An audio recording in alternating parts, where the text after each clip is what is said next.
Now, as we float along, let's look around and fully take in and experience our surroundings. Minimal buildings can be seen, egrets and great blue herons join beavers and turtles in exploring the shorelines for food and shelter. Wetlands dot the edges of the river, taking hold next to a few bald cypress and struggling ash trees alike. Mallards and wood ducks join Canada geese in foraging around the shallows, and crew boats slip silently up and down the river in the early mornings and later hours. This is truly a serene Anacostia we are experiencing, one that is unknowingly really juxtaposed next to a more imperiled one, because below the surface we float across lie decades of potentially harmful pollutants and toxins that pose a serious threat not only to the wildlife we see around us, but also to us. On this stretch of the river, on the east bank, lie some of the last reminders of the industrial past of the Anacostia. A large embayment on the river marks a hotspot of PCB contamination next to an old Pepco power plant where the pollution is expected to have originated from. PCBs, or polychlorinated biphenyls, are often used in products involved in power production like transformers and other components. PCBs and most other toxins are typically hydrophobic chemicals, meaning that they don't really like to dissolve in water. However, like most pollutants, these chemicals adsorb onto sediment particles and can hitch a ride into the river through things like illegal dumping, stormwater runoff, or even erosion of contaminated soils onshore into the river. Now, while these toxins aren't harmful to humans in this current state, as they're lying at the bottom of the river, they can work their way into the food chain through smaller organisms. Some of these toxins, like PCBs, can then move up the food chain and bioaccumulate in organisms at the top of the food chain, much like mercury contamination in tuna or sharks in marine environments. This is why there's a fish consumption advisory on the Anacostia, because certain fish have been found to have high concentrations of these chemicals in their bodies and will only continue to accumulate these toxins until the toxins are fully removed from the ecosystem. Fish consumption guidance can be found on the District Department of Energy and Environment website and gives protocols for how much fish is safe to eat based on things like your age, your gender, and the actual species of fish you wish to consume. These protocols can be different for both men, women, and children because these toxins can only really be passed from human to human through childbirth, putting women and children at higher risk.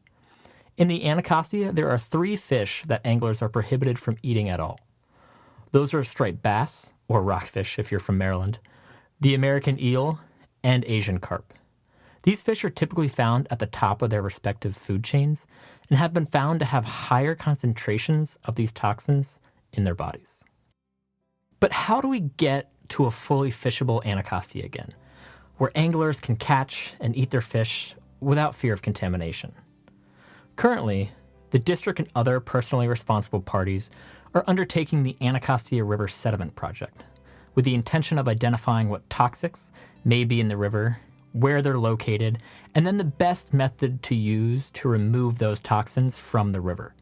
The investigation stage of the project was completed in early 2020, with the actual cleanup expected to start in early 2021 and to take several years. Just upstream of this embayment lies Kenilworth Park and Watts Branch, one of the primary tributaries to the Anacostia in the district, and a prime location to examine the intersection of race, the environment, and their long history along the Anacostia. Ever since European settlers started moving into the watershed, minority communities who lived along the Anacostia have often borne the brunt of the effects from environmental racism. Indigenous First Peoples to the area were systematically forced off their land. Black communities were slowly pushed from the city center after the Civil War, and as the district grew, these neighborhoods became unwilling targets for industrial development projects like power plants, landfills, and major highways that only served to fracture and disproportionately increase air and water pollution in these communities.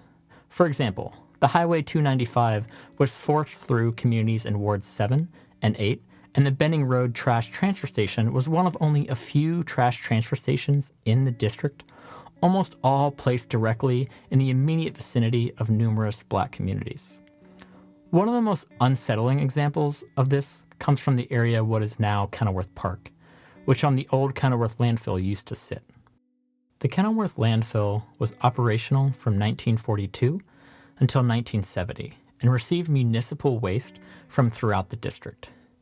It also operated as a burn landfill, meaning that the waste was burned on select days during the month to help keep the volume of trash down in the landfill. Unfortunately, this landfill was placed along the environmentally sensitive Anacostia and directly adjacent to several primarily Black communities like Deanwood and River Terrace.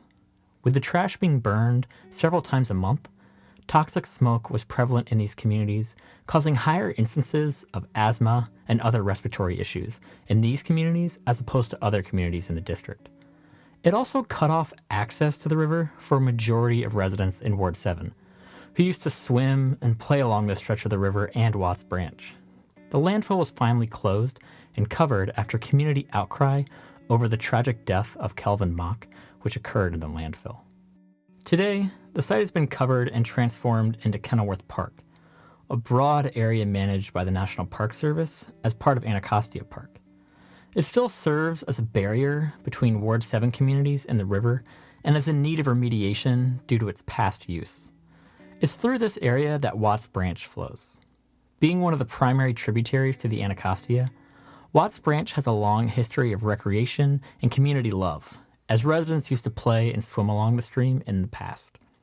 However, over the past decades, it's been a major source of trash and potential bacterial pollution to the Anacostia, as a high volume of stormwater can flow into the stream during storms. In fact, the area around Watts Branch is one of the most at risk for future flooding due to rising waters, due to its tidal nature, highly variable flows, and high instances of flash floods. Thankfully, to address these issues, the district has enacted strong climate and sustainability plans to address potential flood risks, as well as innovative trash reduction solutions. We at Anacostia Riverkeeper actually helped the district to install and maintain 2 bandalong litter traps along Watts Branch that help to capture most floatable trash and prevent it from entering the main stem Anacostia. Despite its past history, this is also one of the best places along the river to view wildlife. Great blue herons are semi-residents to the Anacostia, living in certain parts mostly throughout the year, with some species of egrets migrating into the Anacostia during the warmer summer months. But make sure you keep your eyes up as we move upstream, as some of our resident bald eagles like to use this stretch of the river to hunt. Along the shoreline, you can often see some of the many turtles that call the Anacostia home, from red-eared sliders sitting on tree trunks as we move upstream to eastern box turtles.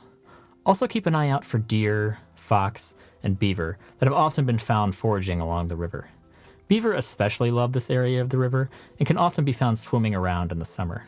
If you have a keen eye, you may be able to even spot some river otters, which also make their home along the Anacostia. Although you may need to be patient, as they are social animals amongst themselves, but less often seen out and about on the river.